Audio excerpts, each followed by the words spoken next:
రవికుమార్ గారు. నమస్తే రవికుమార్ గారు. నమస్తే వాసు గారు, వినిపిస్తుందా? సో విజయోత్సాహం కనిపిస్తుంది మీ కళ్ళల్లో. మొత్తానికి ఏంటంటే చాన్నాళ్ల తర్వాత చాలా లాంగ్ బ్రేక్ అనుకుంటా మీకు మళ్ళీ మీరు అధికారంలోకి రావటం. ఎప్పుడైతే షీలా దీక్షిత్ అధికారం చేపట్టి కాంగ్రెస్కి 10 ఏళ్ల పాటు అక్కడ ఢిల్లీలో నిలబెట్టిందో, సబ్సీక్వెంట్ డెవలప్మెంట్స్లో మరి ఆప్ ముందర 1 సంవత్సరం, తర్వాత ప్రెసిడెంట్ రూలు, మళ్ళీ ఆప్. సో ఇన్నాళ్ళకి మీకు ఒక రిలీఫ్ దొరికినట్టుంది. ఎప్పుడో సాహిబ్ సింగ్ వర్మ, మదన్ లాల్ ఖురానా, అలాగే సుష్మా స్వరాజ్, ఆ తర్వాత బీజేపీకి ఢిల్లీలో స్వర్ణయుగం లేదు, మొత్తం రాతి యుగమే. మళ్ళీ స్వర్ణయుగంలోకి వచ్చినట్టు భావించవచ్చా? 100% స్వర్ణయుగమా రాతి యుగమా కాదు, ప్రజల ఆశీర్వాదం మాకు దొరికింది. ప్రజలు మమ్మల్ని చాలా ఒక 10 సంవత్సరాలు బీజేపీని టెస్ట్ చేశారని అనుకోవచ్చు. కేంద్రంలో మా యొక్క పాలన కావచ్చు, ఇతర రాష్ట్రాల్లో మా యొక్క పాలన కావచ్చు చూశారు. మా పాలనలో దేశంలో జరిగినటువంటి అభివృద్ధిని చూశారు, రాష్ట్రాల్లో జరిగినటువంటి అభివృద్ధిని చూశారు, దేశం మొత్తం మీద వచ్చినటువంటి సమూలమైన మార్పుని చూశారు. అంతేకాదు అనేక రాష్ట్రాల్లో, గుజరాత్ లాంటి రాష్ట్రాల్లో ఎన్నో సంవత్సరాలుగా మా ప్రభుత్వం అధికారంలో ఉండి సాధించినటువంటి అభివృద్ధిని చూశారు. అంతేకాకుండా అతి తక్కువ కాలంలో ఉత్తరప్రదేశ్ లాంటి వెనుకబడిన రాష్ట్రాన్ని కూడా అభివృద్ధి పదంలో ముందుకు నడిపిస్తున్నటువంటి మా పాలనను చూశారు. అంతేకాకుండా ఎప్పుడు కూడా ఊహించని విధంగా ఈస్టర్న్ స్టేట్స్లో, మనకు నార్త్ ఈస్టర్న్ స్టేట్స్లో బీజేపీ అధికారంలోకి రావడము, మళ్ళీ తర్వాత జరిగినటువంటి కన్సిక్యూటివ్ ఎలక్షన్స్లో కూడా బీజేపీ గెలవడము, అక్కడ ఆ రాష్ట్రాలని కూడా అభివృద్ధి పదంలో నడిపించడము, ఇవన్నీ కూడా ఢిల్లీ ప్రజలు చాలా సునిశ్చితంగా గమనించి బీజేపీ చేస్తున్నటువంటి అభివృద్ధి సంక్షేమానికి ఆకర్షితులై ఈసారి మాకు అవకాశం ఇచ్చారనేది మనం స్పష్టంగా అర్థం చేసుకోవాల్సిన విషయం.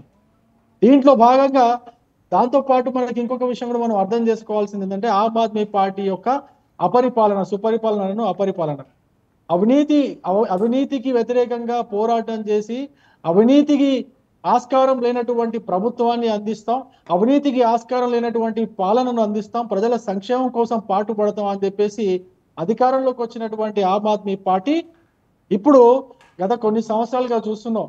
ఆమ్ ఆద్మీ పార్టీ ప్రభుత్వంలో ఉన్నటువంటి మంత్రులే అవినీతి కేసుల్లో జైల్లో ఉండడం, సాక్షాత్తు 25 ఏళ్ల తర్వాత దక్కిన విజయం అండి మీకు ఇది రవికుమార్ గారు. ఢిల్లీలో 25 ఏళ్ల తర్వాత దక్కిన విజయం. ఎందుకంటే షీలా దీక్షిత్ 10 ఏళ్ళు, ఆ తర్వాత సబ్సిక్వెంట్గా ఆప్ రూలు. ఎందుకని బ్రేక్ చేయలేకపోయారు? ఇవాళ హఠాత్తుగా ఈ విజయాన్ని ఎలా చేజిక్కించుకోగలిగారు? ఆపేమీ తక్కువ స్థానంలో రాలేదండి. 29 స్థానాలు, దగ్గర 30 స్థానాల్లో ఆప్ గెలిచే అవకాశాలు స్పష్టంగా. ఇప్పుడు మనం మాట్లాడుతుంది లీడ్స్ గురించే. ఎనీహౌ వీఆర్ గోయింగ్ టు అక్కడ ఆక్యుపై ది చైర్, అందులో డౌట్ ఏం లేదు. బట్ ఫైనల్ రిజల్ట్స్ కోసం వెయిట్ చేస్తున్నాం. నేను అదే అంటున్నాను, బీజేపీ ఎట్లా లాక్కోగలిగింది అంటే, ఎస్సీ రిజర్వ్ సీట్స్ 12 సీట్స్ ఉన్నాయండి. 12 సీట్లలో 7 సీట్లలో భారతీయ జనతా పార్టీ ఇప్పుడు లీడ్ లో ఉన్నట్టుగా ఉంది. నాకు తెలిసి ఇంకొక 1-2 సీట్లు కూడా మాకు వచ్చే అవకాశం ఉంది. దాంతో పాటు ముస్లిం మెజారిటీ ఉన్నటువంటి సీట్లలో కూడా దాదాపు 23 సీట్లు ఉన్నాయి. అటువంటి సీట్లలో కూడా భారతీయ జనతా పార్టీ దాదాపు 20 సీట్లలో గెలిచే అవకాశం కనిపిస్తూ ఉంది. దీన్ని బట్టి మనకు అర్థమవుతుంది ఏంటంటే, భారతీయ జనతా పార్టీ యొక్క ఎలక్షన్ స్ట్రాటజీని మేము ఏ విధంగా రూపొందించామంటే, హ్యూమన్ సెంట్రిక్ గా, అంటే ఒక ఆస్పిరేషనల్ కమ్యూనిటీస్ కి కావాల్సినటువంటి ఆ యొక్క వాళ్ళ యొక్క ఆకాంక్షలు ఏదైతే ఉంటాయో వాటిని మా యొక్క ఎలక్షన్ మేనిఫెస్టోలో పెట్టాం. ఉదాహరణకు నేను చెప్తాను, ఉమెన్ ఎంపవర్మెంట్ గురించి ఇంతవరకు భారతీయ జనతా పార్టీ దేశంలో తీసుకొచ్చినటువంటి సమూలమైన మార్పుని మీరు గమనించండి. దాంతోపాటు భారతీయ జనతా పార్టీ ఢిల్లీలో మేమైతే హామీ ఇచ్చాము, ఎవరైతే బిలో పవర్టీ లైన్ లో ఉన్నటువంటి మహిళలకి 2500 రూపాయలు నెలకు మేము ఇస్తామని చెప్పేసి అయితే హామీ ఇచ్చాము. తద్వారా ఆడవాళ్ళని, అంటే మహిళల్ని మేము ఆకర్షించుకోగలిగాము, వాళ్ళ ఓట్లను గణనీయంగా మేము సాధించగలిగినాము. దాంతో పాటు సామాజిక వర్గాల వారిగా చూస్తే ఎస్సీ రిజర్వ్ సీట్లలో కూడా మాకు ఓట్ షేర్ పెరిగింది. నేను ముఖ్యంగా ఏమంటున్నానంటే, మా ఓట్ షేరు ఎప్పుడు కూడా ఢిల్లీ అసెంబ్లీ ఎలక్షన్ లో 35% కంటే తగ్గలేదు. 35% కంటే ఎప్పుడు తగ్గలేదు మా ఓట్ షేర్. ఈవెన్ ఆమ్ ఆద్మీ పార్టీ 69 సీట్లు సాధించినప్పుడు కూడా మా ఓట్ షేర్ 35% ఉంది. పోయినసారి ఆమ్ ఆద్మీ పార్టీ 62 సీట్లు సాధిస్తే మేము 8 సీట్లు సాధించాము. అప్పుడు కూడా మా ఓట్ షేర్ 39కి పెరిగింది. అంటే 35 నుంచి 39కి పెరిగింది. తక్కువలో తక్కువ ఎప్పుడు కూడా అసెంబ్లీ ఢిల్లీ ఇప్పుడు అసెంబ్లీ ఎలక్షన్లో మా ఓట్ షేర్ 11% ఆఫ్ ఓటింగ్ ఎలా ఆ సర్జ్ ఎలాగా వచ్చింది మీకు? నేను అదే చెప్తున్నాను. ఇప్పుడు అక్కడ నుంచి 39% నుంచి దాదాపు ఇప్పుడు 50% ప్లస్ మేము ఓట్ షేర్ పెంచుకోగలిగామంటే దాని అర్థం ఏంటంటే మేము కేటగిరికల్ గా మా యొక్క సెక్షన్స్ వైజ్ గా, ఇప్పుడు ఎగ్జాంపుల్ దళితుల ఓట్లు కావచ్చు, మైనారిటీల ఓట్లు కావచ్చు, అదే విధంగా ముఖ్యంగా మహిళల ఓట్లు కావచ్చు, దాంతో పాటు middle class, upper middle class, lower middle class ఓట్లు కావచ్చు, వీటన్నిటిపైన మేము దృష్టి పెట్టి పని చేసి మేము ఏం పని చేస్తామో, మేము ఎటువంటి పనులు ఈ సెక్షన్స్ కోసం చేస్తామో మేము మా మేనిఫెస్టోలో మెన్షన్ చేశాం కాబట్టి మాకు ఈ సెక్షన్స్ నుంచి ఓట్లు భారీగా పెరిగాయి. తద్వారా మా ఓటింగ్ షేర్ 39% నుంచి ఇప్పుడు 50+ దాటేందుకు మాకు చాలా స్పష్టంగా అవకాశం కనిపిస్తా ఉంది. నేను ముందే చెప్పాను, ఉమెన్స్ మహిళల గురించి మేము పెట్టినటువంటి హామీలు కావచ్చు, దాని తర్వాత దళితులకు మేము దేశవ్యాప్తంగా మేము ఇస్తున్నటువంటి ప్రాధాన్యత కావచ్చు, దళిత రాష్ట్రపతిని మేము చేసాం, చాలా చోట్ల మేము దళితులకు మంత్రి పదవులు కూడా ఇచ్చాం, అనేక రాష్ట్రాల్లో దళితులకు అత్యధిక సీట్లు ఇచ్చాం. కేవలం రిజర్వ్ సీట్లు కాకుండా అత్యధిక సీట్లు జనరల్ కేటగిరీలో దళితులని అభ్యర్థులుగా ప్రకటించినటువంటి పార్టీ, అత్యధిక దళితులని రిజర్వ్ సీట్లలో ప్రకటించినటువంటి పార్టీ ఏదైనా ఉందంటే దేశంలో భారతీయ జనతా పార్టీ మాత్రమే. ఆ విధంగా దళితులకు కూడా మేము మీరు అంటున్నారు lower middle class, upper middle class మీ వెంట నడిచిందని. నిజంగా ఆ రెండు క్లాసులు మీ వెంట నడిస్తే ఆప్కి 29-30 రావండి. Lower middle class, upper middle class ఇంకా ఆప్ వెంబడి ఉన్నాయి. మీ నాయకుడు హోంశాఖ సహాయ మంత్రి బండి సంజయ్ గారు ట్వీట్ చేశారు, ఆప్ని ఢిల్లీ ప్రజలు చీపురుతో ఊట్ చేశారని. లేదు, చీపురు ఇంకా ఆప్ దగ్గరే ఉంది, ఎందుకంటే ఆ 29 సీట్స్ సెగ్మెంట్ గెలుచుకున్నారంటే ఢిల్లీలో, సెంట్రల్ ఢిల్లీలో మీరు గమనిస్తే కనుక కంప్లీట్గా లోవర్ అప్పర్ మిడిల్ క్లాస్ సెక్షన్సే ఉంటాయి. సెంట్రల్ ఢిల్లీలో ఆప్ తన ఆధిక్యాన్ని నిరూపించుకుంది. వాసు గారు ఒక స్టేజ్ నుంచి ఇంకో స్టేజ్కి రావడం అంటే మామూలు విషయం కాదు. అందులో 39% ఓట్ షేర్ నుంచి 50% ఓట్ షేర్ మేము సాధించడానికి అది అంత ఈజీగా ప్రజలు మాకు అంత ఈజీగా ఓట్లు వేరు కదండి. ఎప్పుడైనా కానీ ఒక ఓట్ షేర్ మాకు కన్స్టెంట్ గా 35-38 మధ్యలో ఉన్నటువంటి ఓట్ షేర్ కన్స్టెంట్ గా అంతే ఓట్ షేర్ ఉంది మాకు. గత 4 టర్మ్లో కూడా మీరు చూడండి, 4-5 టర్మ్లో కూడా అంతే ఓట్ షేర్ ఉంది. సడన్ గా ఆ ఓట్ షేర్ ని మేము 50% పైగా తీసుకుపోవడానికి మేము పనిచేసామంటే అక్కడే మేము ఘనమైన విజయం సాధించినట్టుగా మనం భావించాలి. ఇప్పటికీ కూడా 50% ఓట్ షేర్ మాకుంది, దాదాపు 35-36% ఆమ్ ఆద్మీ ఓట్ షేర్ పడిపోయింది అంటే middle class, lower middle class ప్రజలు ఆమ్ ఆద్మీ పార్టీని తిరస్కరించారని మనం అర్థం చేసుకోవాలి. ఎందుకంటే పోయినసారి 50% పైగా ఓట్ షేర్ ఉన్నటువంటి ఆమ్ ఆద్మీ పార్టీకి ఈ మిడిల్ క్లాస్ ప్రజలు ఓట్లు వేశారు. ఇప్పుడు అదే మిడిల్ క్లాస్ ప్రజలు ఆమ్ ఆద్మీ పార్టీని తిరస్కరించి బీజేపీకి ఓటు వేశారు. దాని అర్థం ఏంటంటే మేము మిడిల్ క్లాస్ ప్రజలు మేము ఆకర్షించగలిగినాము. మిడిల్ క్లాస్ ప్రజలు అంత తొందరగా వాళ్ళ మైండ్స్ మార్చుకోరు. వాళ్ళు మాక్సిమం వేతన జీవులు ఉంటారు, లేదా డైలీ చిన్న చిన్న వ్యాపారాలు చేసుకునే వాళ్ళు ఉంటారు. వాళ్ళు రాజకీయాల్లో అంత నిశ్చితంగా గమనిస్తుంటారు, కానీ ఎప్పుడు కూడా సైలెంట్ గా ఓటు వేస్తుంటారు, సైలెంట్ గా గమనిస్తుంటారు. ఇటువంటి మిడిల్ క్లాస్ ని, లోయర్ మిడిల్ క్లాస్ ని మేము క్యాచ్ చేయగలిగినామంటే నాట్ ఓన్లీ మా ఎలక్షన్ మేనిఫెస్టోలో పెట్టిన విషయాలు ఒకటే కాదు, ఢిల్లీలో ఏ విధమైన పాలన జరగాలి అని కోరుకుంటున్నారో వాళ్ళ యొక్క మనసులో ఉన్నటువంటి ఆశాభావాన్ని ఈ ఓటు ద్వారా వ్యక్తం పరిచినట్టుగా మనం అర్థం చేసుకోవాలి. ముఖ్యంగా వేతన జీవులకు మేము ఇచ్చినటువంటి బడ్జెట్ లో ఇచ్చినటువంటి సవరణలు కావచ్చు. సోషల్ మీడియాలో ట్రోల్స్ చూస్తున్నారా రవికుమార్ గారు? Brahmin Bania party is back in Delhi. మళ్ళీ మీ మనువాద సిద్ధాంతాన్ని చాలా అద్భుతంగాను అమోఘంగాను మీరు అక్కడ జనం నెత్తిన రుద్దబోతున్నారు. కేజ్రీవాల్ బనియా కాదండి, కేజ్రీవాల్ కూడా బనియానే కదా. కానీ బనియా పార్టీలో ఏం జరిగింది చూశారు కదా. బనియా పార్టీ ప్రభుత్వంలో అవినీతి జరిగింది. ముఖ్యంగా ముఖ్యమంత్రియే జైలుకి వెళ్ళాడు అవినీతి కేసుల పైన. ఆయన మంత్రులు కూడా జైలుకి వెళ్ళారు. అదే విధంగా ఆ జైలుకి వెళ్ళిన అవినీతి కేసులు కూడా మీరు చూడండి, లిక్కర్ పైన, మద్యం కేసుల పైన జైలుకి వెళ్ళారు. వీళ్ళు మద్యం కేసు పైన జైలుకి వెళ్ళిన వాళ్ళు విద్య పైన, వైద్యం పైన పనిచేస్తారంటే ప్రజలు నమ్ముతారా? ప్రజలు నమ్మలేదు. అంతేకాదు ఆమ్ ఆద్మీ పార్టీకి సంబంధించినటువంటి చాలా మంది మంత్రులు ఓడిపోయే పరిస్థితి కనిపిస్తా ఉంది. దాని అర్థం ఏంటి? మిడిల్ క్లాస్ ప్రజలు ఈ యొక్క ఆమ్ ఆద్మీ పార్టీ యొక్క పాలనని కంప్లీట్ గా తిరస్కరించారని చెప్పి మీరు ఇంకోటి గమనించారో లేదో, ఇదంతా మీ స్వయం ప్రకాశిత ప్రభ అని మీరు అనుకుంటున్నారు కదా. ఒమర్ అబ్దుల్లా గారు పొద్దున్నే ట్వీట్ చేశారు, ఆయన పొద్దునే ఆయనకు రామాయణం గుర్తొచ్చింది కాశ్మీర్ ఒమర్ అబ్దుల్లా గారికి. అందులోది కోట్ చేస్తూ మనం ఇలాగే కొట్టుకు సద్దాం, మళ్ళీ వాళ్ళు ఇంకా పెరుగుతూ వస్తారు అని. వాళ్ళు నిజంగానే వాళ్ళ మధ్య కొట్లాట వల్లే మీరు గెలిచారనేది వాస్తవం. రెండూ కలిపితే మిమ్మల్ని మించిన ఓటింగ్ శాతం ఉంది వాళ్ళకి. మనం లెటస్ బీ ప్రాక్టికల్. 47.6 మీరున్నారు, 43% ఆప్ ఉంది, 6.8% కాంగ్రెస్ ఉంది. ఎవరు ఎక్కువ ఉన్నట్టు? సో కలిసి లేకపోవటం వల్ల వాళ్ళ ఓటమి జరిగింది. అదిగా అంతేగాని ఇది మీ స్వయం ప్రకాశం అనుకుంటున్నారు. వీళ్ళు కలిసి ఉండింటే ఇంకా ఎక్కువ మాకు ఓటింగ్ షేర్ పెరిగేదేమో అనిపిస్తుంది. వీళ్ళు కలిసి ఉండింటే, కాంగ్రెస్ పార్టీ ఆమ్ ఆద్మీ పార్టీ కలిసి పోటీ చేసి ఉండింటే మాకు ఇంకా ఓట్ షేర్ పెరిగేది. కాంగ్రెస్ పార్టీ లేకపోవడం వల్ల కొంచెం ఓట్లు ఆమ్ ఆద్మీ పార్టీకి కొంచెం ఎక్కువ పడ్డట్టుగా మనకు అర్థం చేసుకోవాలి.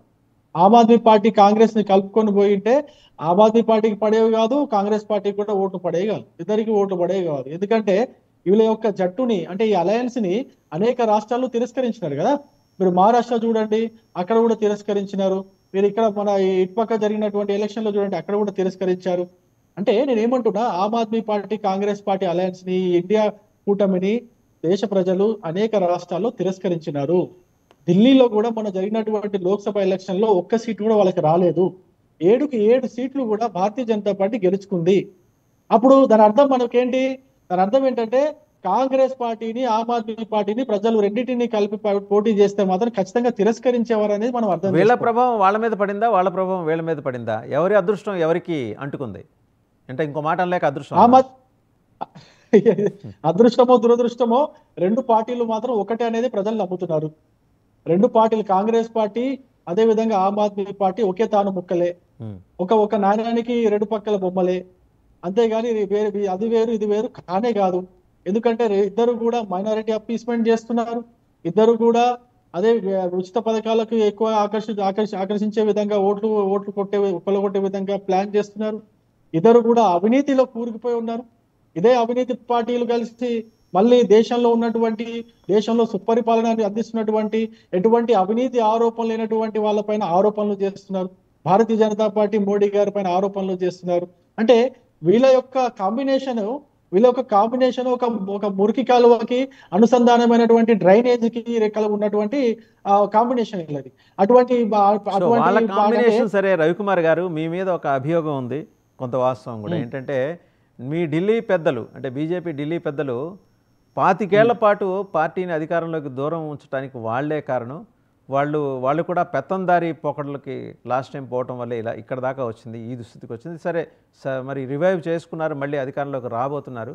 అదే పోకడలు, పాత పెత్తందారీ పోకడలు, పాత దొరతనం పోకడలు ఈసారి కూడా మీరు అమలు చేస్తారా? కొంచెం మార్పు ఏమన్నా చూడొచ్చా మీ నాయకత్వంలో? మీరు అంటున్న అన్ని కూడా ఆధారం లేని మాటలు, పెత్తందారి.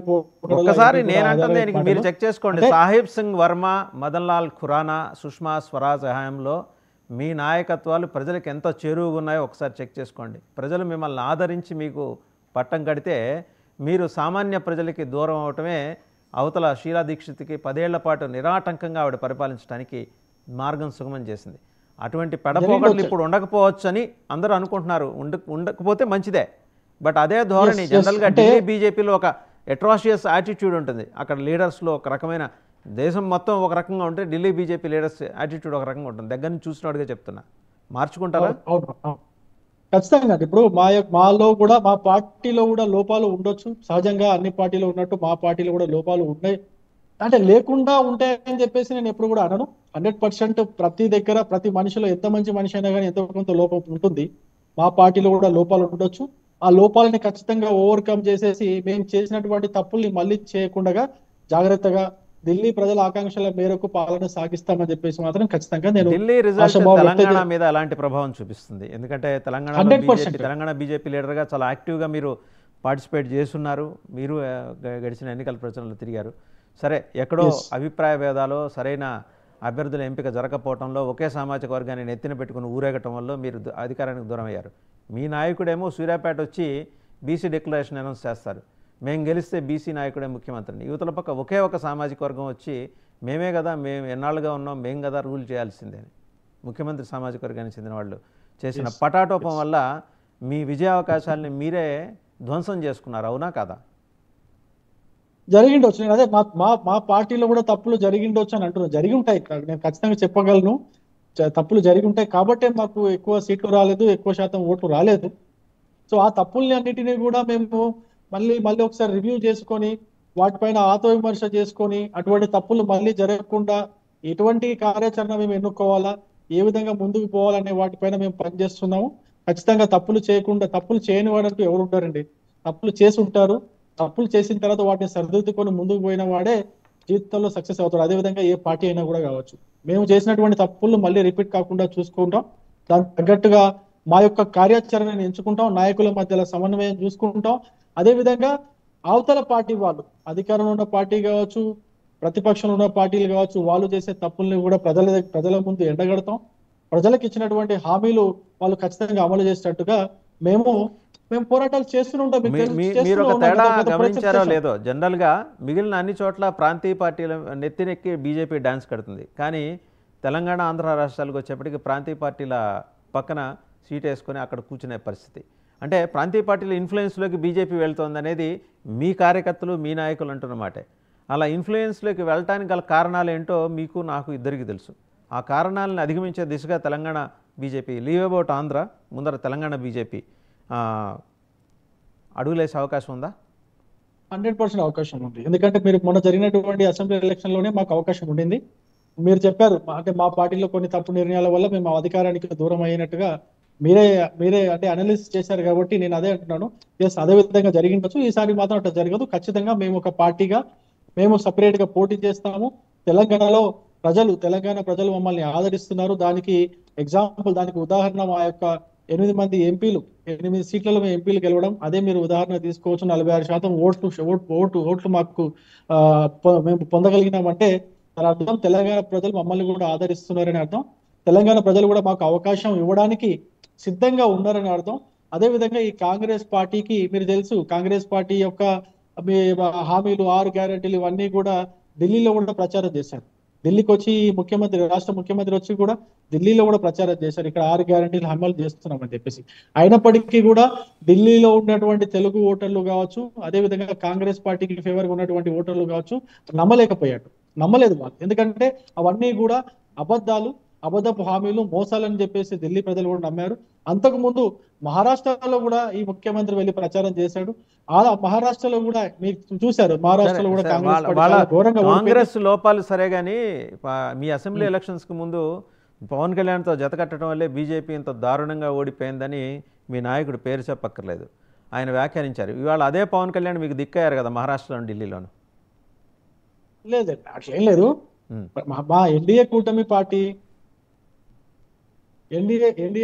పార్టీ కాబట్టి మేము ఎన్డీఏ కూటమిలో కూటమి రూల్ కి అనుగుణంగా ప్రచారానికి, అంటే ఎవరైతే నాయకులు ఉంటారో ముఖ్య నాయకులు అందరినీ కూడా ప్రచారానికి పిలుస్తాం. దాంట్లో భాగంగా పవన్ కళ్యాణ్ గారిని కూడా పిలిచాం. అంతేగాని పవన్ కళ్యాణ్ గారితోనే మేము బ్రతుకుతున్నట్టు కాదు. మాకు వద్దన్నారు కదా మీరు, పవన్ కళ్యాణ్తో మేము కలిసి పోటీ చేయడం వల్లే మేము చాలా సీట్లు కోల్పోయామని మీ నాయకులు బహిరంగంగా ప్రకటన చేశారు. లేదు అంటే నేనేమంటున్నా, మాకు ఎన్డీఏ కూటమిలో ఉన్నటువంటి అన్ని పార్టీలు, ఆ పార్టీల నాయకులు ప్రచారానికి వస్తారు. ప్రతి రాష్ట్రంలో వస్తారు, ప్రచారం చేస్తారు. అంత మాత్రాన ఆయన ద్వారానే గెలిచామని కాదు. తెలుగు ఓటర్ల మీద పవన్ కళ్యాణ్ ప్రభావం చూపించలేదంటారా? నిజాయితీగా చెప్పండి. 100% పవన్ కళ్యాణ్ గారి ప్రభావం ఉంటుంది కాబట్టే మేము ఆయన్ని మరి ప్రచారానికి పిలిచాం. ప్రచారంలో ఆయన కూడా వచ్చారు, ప్రచారం చేశారు, పోయారు. దాంట్లో తప్పేం లేదు. ప్రచారం చేయడంలో ఎంతో కొంత ఓట్ షేర్ మా వైపు మర్రుతుందనే ఒక ఆశాభావంతో మేము పిలుచుంటాం. ఖచ్చితంగా దాంట్లో మాకు పాజిటివ్ రిజల్ట్ వచ్చిందా అని చెప్తే 100% పాజిటివ్ రిజల్టే వచ్చిందని నేను ఖచ్చితంగా నమ్ముతున్నాను. అంటే మీరు రివ్యూ చేసుకుంటారు. మీ అందరికీ కాదు, నేను మిమ్మల్ని అందరినీ మీ నాయకత్వాన్ని అంతా అంటలేదు, కొందరు నాయకులకు ఒక అభిప్రాయం ఉంది కదా, వాళ్ళు దాన్ని పునఃసమీక్షించుకుంటారని ఆశిద్దాం. Thank you very much Ravikumar గారు for giving update on Delhi results. All the best. బహుశా ప్రమాణ స్వీకారానికి వెళ్లేందుకు, కొత్త ముఖ్యమంత్రి ప్రమాణ స్వీకారానికి వెళ్లేందుకు మీరు సిద్ధమవుతూ ఉండొచ్చు. Thank you. తప్పకుండా. నేను ఎలక్షన్ రోజు ఢిల్లీలో ఉన్నాను. ఎలక్షన్ కంటే ముందు రోజు కూడా ఢిల్లీలో